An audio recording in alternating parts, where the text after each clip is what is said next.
नमस्कार। आज के इस एक्सप्लेनर में आपका स्वागत है। आज हम एक ऐसी छिपी हुई फिजिक्स के राज खोलने वाले हैं जो खामोशी से हमारी रोजमर्रा की टेक्नोलॉजी को चला रही है। हम एक बेहद दिलचस्प वैज्ञानिक घटना को बारीकी से समझेंगे और इसके पीछे के उन माइक्रोस्कोपिक रहस्यों को डिकोड करेंगे जो असल में हमारे फोन्स और गाड़ियों को इतना स्मार्ट बनाते हैं। तो चलिए शुरुआत एक बहुत ही आम से सवाल के साथ करते हैं। क्या आपने कभी इस बात पर ध्यान दिया है कि जब हम अपने स्मार्टफोन का फ्लिप कवर बंद करते हैं तो फोन को कैसे पता चलता है?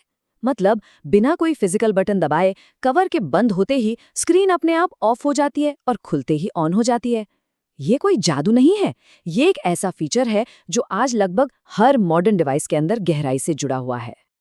आज के हमारे इस सफर का रोड मैप कुछ इस तरह रहेगा। सबसे पहले हम बात करेंगे the magic behind everyday tech की, फिर अंडरस्टैंडिंग द हॉल इफेक्ट, उसके बाद इलेक्ट्रॉन्स वर्सेस होल्स, फिर the Hall coefficient, special cases and anomalies और आखिर में रियल वर्ल्ड एप्लीकेशंस को समझेंगे। तो बढ़ते हैं अपने पहले सेक्शन की तरफ, the magic behind everyday take.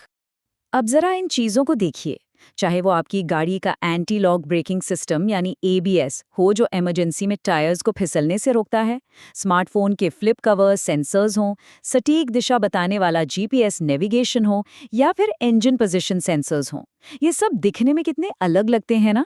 लेकिन सबसे मजेदार बात यह है कि ये सभी आधुनिक तकनीकें असल में एक ही अदृश्य मैग्नेटिक सेंसिंग सिद्धांत पर काम कर रही हैं।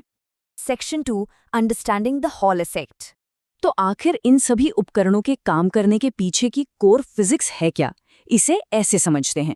मान लीजिए कि एक कंडक्टर या सेमीकंडक्टर में करंट बह रहा है। जब इस करंट के रास्ते में एक मैग्नेटिक फील्ड यानी चुंबकीय क्षेत्र को बिल्कुल परपेंडिकुलर यानी 90 डिग्री के एंगल पर रखा जाता है तो इन दोनों के टकराने से एक बिल्कुल नया वोल्टेज पैदा हो जाता है।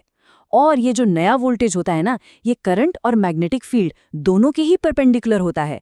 बस यही हॉल इफेक्ट है। और सच बताऊं तो सबसे ज्यादा हैरानी की बात यह है कि इस शानदार प्रभाव की खोज एडविन H. हॉल ने 1879 में कर ली थी। मतलब लिटरली हमारे स्मार्टफोन के आविष्कार से लगभग 150 साल पहले। उस दौर में जब बिजली का ठीक से उपयोग भी शुरू नहीं हुआ था, तब इस अदृश्य वोल्टेज को मापना विज्ञान के लिए एक बहुत बड़ी छलांग थी। चलिए इसे 3 डायमेंशनल स्पेस में थोड़ा और बारीकी से देखते हैं। इमेजिन करिए कि हमारे पास एक सेमीकंडक्टर स्लैब है। जब हम X दिशा में करंट फ्लो करते हैं और फिर ऊपर से नीचे यानी Z दिशा में मैग्नेटिक फील्ड लगाते हैं तो एक फोर्स पैदा होती है जिसे लॉरेंस फोर्स कहते हैं। यह फोर्स अंदर बहने वाले चार्ज कैरियर्स को सीधे नीचे की तरफ धकेलने लगती है। इसकी वजह से नीचे की तरफ चार्जेस का एक ट्रैफिक जैम सा लग जाता है और इसी ट्रैफिक जैम के कारण Y दिशा में वो परपेंडिकुलर हॉल वोल्टेज बन जाता है। अब आते हैं सेक्शन 3 पर, इलेक्ट्रॉन्स वर्सेस होल्स। सेमीकंडक्टर के अंदर ये सारा जो ट्रैफिक जैम लगता है, इसके पीछे 2 मुख्य प्लेयर्स का हाथ है। एक तरफ है इलेक्ट्रॉन्स जिन पे नेगेटिव चार्ज होता है, इनका इफेक्टिव मास बहुत कम होता है और इसलिए इनकी मोबिलिटी यानी गतिशीलता बहुत ज्यादा होती है। वहीं दूसरी तरफ है होल्स जिन पर पॉजिटिव चार्ज होता है। ये थोड़े भारी होते हैं जिस वजह से इनकी मोबिलिटी कम होती है। इसे एक बहुत ही मजेदार एनालॉजी से समझा जा सकता है। ये बिल्कुल वैसा ही है जैसे एक बहुत ही दुबला पतला और फुर्तीला इंसान दौड़ लगा रहा हो और उसके मुकाबले एक भारी भरकम इंसान दौड़ रहा हो। जाहिर है पतला इंसान तेजी से भागेगा और ज्यादा मोबिलिटी हासिल करेगा। सेमीकंडक्टर्स के अंदर भी इलेक्ट्रॉन्स और होल्स के बीच बिल्कुल यही रेस चल रही होती है। लेकिन यहाँ पर फिजिक्स का एक बहुत ही शानदार ट्विस्ट आता है। भले ही इलेक्ट्रॉन्स और होल्स उल्टी दिशाओं में चलते हैं और उन पर चार्ज भी उल्टा होता है, लेकिन जब लॉरेंस फोर्स की बात आती है ना, तो वो इन दोनों को ही मटेरियल के बिल्कुल एक ही निचले किनारे की तरफ धकेल देती है। विपरीत होने के बावजूद मैग्नेटिक फील्ड दोनों को एक ही दिशा में मोड़ देता है ना कमाल की बात? आगे बढ़ते हैं सेक्शन 4 पर, the Hall coefficient. Charge carriers की इस सारी हलचल से हमें एक मैथमेटिकल कांस्टेंट मिलता है जिसे हॉल कोएफिशिएंट कहते हैं। अब आप सोचेंगे कि ये इतना जरूरी क्यों है? दरअसल ये कोएफिशिएंट उस मटेरियल का एक सिग्नेचर या फिंगरप्रिंट बन जाता है। इससे इंजीनियर्स को पता चलता है कि जिस मटेरियल के साथ वो काम कर रहे हैं उसके अंदर असल में कौन से चार्ज कैरियर्स की मेजॉरिटी है। ये टेबल इस पूरी कहानी को बहुत ही बेहतरीन तरीके से समझाती है। अगर हॉल कोएफिशिएंट नेगेटिव है तो इसका मतलब है कि वहाँ इलेक्ट्रॉन्स का दबदबा है, जैसे कि एन टाइप सेमीकंडक्टर्स और मेटल्स में। अगर ये पॉजिटिव है तो वो पी टाइप है, यानी होल्स ज़्यादा हैं। लेकिन जरा इंट्रिंसिक सेमीकंडक्टर को देखिए, यहाँ इलेक्ट्रॉन्स और होल्स की संख्या एकदम बराबर होने के बावजूद ये नेगेटिव है। ऐसा क्यों होता है? चलिए इसे समझते हैं। इसी से जुड़ता है हमारा section 5, special cases and anomalies.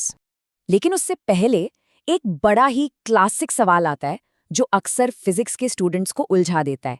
क्या हॉल कोएफिशिएंट कभी बिल्कुल एग्जैक्टली 0 यानी 0 हो सकता है? जब अंदर सब कुछ मोशन में है तो क्या वोल्टेज कभी 0 आ सकता है? और इसका जवाब है बिल्कुल हाँ, लेकिन इसके लिए बहुत ही सख्त कंडीशंस चाहिए होती हैं। ऐसा सिर्फ बहुत ही lightly doped P type semiconductors में हो सकता है।